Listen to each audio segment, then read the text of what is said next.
Hello बच्चों, welcome back. तो कल हम न्यूटन्स सेकंड लॉ पढ़ रहे थे। ठीक, न्यूटन सेकंड लॉ की डेफिनेशन मैंने कल आपको बता दी थी और कल फोर्स की एक्सप्रेशन कैसे निकालते हैं वो मैंने आपको बता दिया। आज उसका ही सेकंड पार्ट कंटिन्यू रखेंगे न्यूटन सेकंड लॉ का। न्यूटन सेकंड लॉ के सेकंड पार्ट में हम लोग सबसे पहले पढ़ेंगे कि फोर्स की यूनिट्स कौन कौन सी होती हैं। ठीक है, और उसके बाद हम पढ़ेंगे कि हम सेकंड लॉ की हेल्प से फर्स्ट लॉ को कैसे डिराइव कर सकते हैं। ठीक है, तो सबसे पहले यूनिट्स ऑफ फोर्स। ठीक है, सबसे पहली यूनिट फोर्स की होती है न्यूटन। ठीक है, अगर आपसे कभी कोई कहे कि डिफाइन 1 न्यूटन, तो कैसे डिफाइन करोगे? आप सभी को पता है कि F इजिकल्स टू एम है। देखो, दो तरीके बताऊंगा मैं, दोनों में से आपको जो अच्छा लगे वो आप लिख सकते हो। ठीक है, डिफाइन 1 न्यूटन, तो F इजिकल्स टू एम होता है। ठीक है, अब let mass is equals to 1 kg and acceleration is equals to 1 metre per second square. ठीक है, अब मास आपने 1 kg मान लिया और acceleration 1 metre per second square मान लिया। F is equals to M में होता है, जब आप दोनों को मल्टीप्लाई करोगे तो 1 × 1 हो जाएगा 1 न्यूटन। ठीक है, ये मैथमेटिकल डेफिनेशन है। और अगर आप इसी को थ्योरेटिकली डिफाइन करना चाहो तो क्या होगा? 1 newton is the force which produce acceleration of 1 metre per second square in 1 kg mass object. यानी कि अगर आपके पास 1 kg मास ऑब्जेक्ट है और उसके अंदर आप 1 मीटर पर सेकेंड स्क्वायर का एक्सेलरेशन प्रोड्यूस करवा देते हो, तो आपने टोटल फोर्स कितना लगाया उसके ऊपर? 1 न्यूटन। ठीक है, अब इसी की दूसरी डेफिनेशन है डायन, दूसरी यूनिट सीजीएस यूनिट होती है। ये ऐसा यूनिट है न्यूटन और ये है सीजीएस यूनिट। ठीक है, सीजीएस में हम कोई ज़्यादा दिक्कत आने वाली है नहीं, मैं आपको बता दूंगा डिफरेंस क्या है। डिफाइन 1 डायन यानी कि F इजिकल्स टू एम है। ठीक है, if M is 1 gram and A is 1 centimetre per second square. देख लो, मास 1 ग्राम लिया है, इसमें मास कितना था? 1 किलोग्राम। SI सिस्टम था, इसमें CG सिस्टम है। इसमें एक्सेलरेशन कितना है? 1 सेंटीमीटर पर सेकेंड स्क्वायर। इसमें एक्सेलरेशन कितना था? 1 मीटर पर सेकेंड स्क्वायर। और CG और SI का डिफरेंस आपको पता है।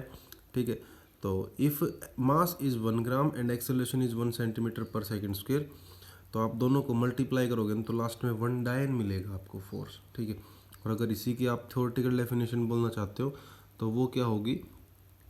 Force which produces 1 centimetre per second square acceleration in 1 gram mass object is known as 1 dyne. यानी कि अगर आपके पास मान लो 1 ग्राम मास ऑब्जेक्ट है और उसके अंदर आप 1 centimetre per second square acceleration produce करवा देते हो, तो आपने 1 डायन फोर्स लगा दिया उसके ऊपर।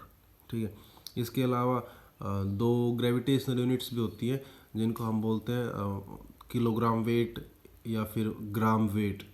ठीक है, 1 किलोग्राम वेट होता है 9.8 न्यूटन के इक्वल और 1 ग्राम वेट होता है 980 डायन के इक्वल। ठीक है, ये यूनिट्स कभी यूज़ होंगी जब आपको बताएंगे इनके बारे में। अब बारी आती है first law with the help of second law. ठीक है, यानी कि फर्स्ट लॉ की स्टेटमेंट क्या थी कि इन अगर बॉडी रेस्ट में है तो रेस्ट में रहेगी और मोशन में है तो मोशन में रहेगी। यानी कि उसकी इनिशियल और फाइनल वेलोसिटी दोनों की दोनों सेम रहेंगी। कब तक? जब तक उसके ऊपर कोई एक्सटर्नल फोर्स नहीं लगेगा। चलो अभी प्रूव करते हैं। अच्छा, आप सभी को पता है फिजिकल्स टू एम में होता है और ए का फॉर्मूला होता है V - U/T। आपने लिख दिया F इजिकल्स टू एम में equals to M into V - U/T।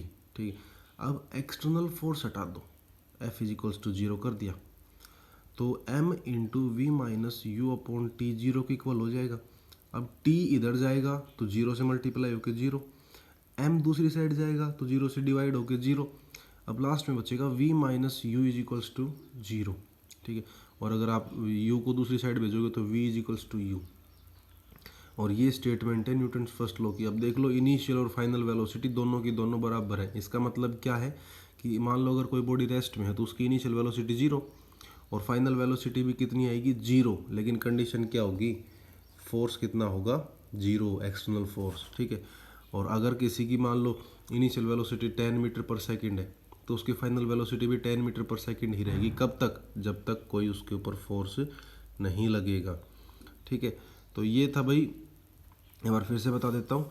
Force की 2 यूनिट होती हैं, 1 न्यूटन, एक न्यूटन होती है और एक डायन होती है। न्यूटन सीजीएस होती है, डायन न्यूटन एसआई होती है और डायन सीजीएस होती है, ठीक है।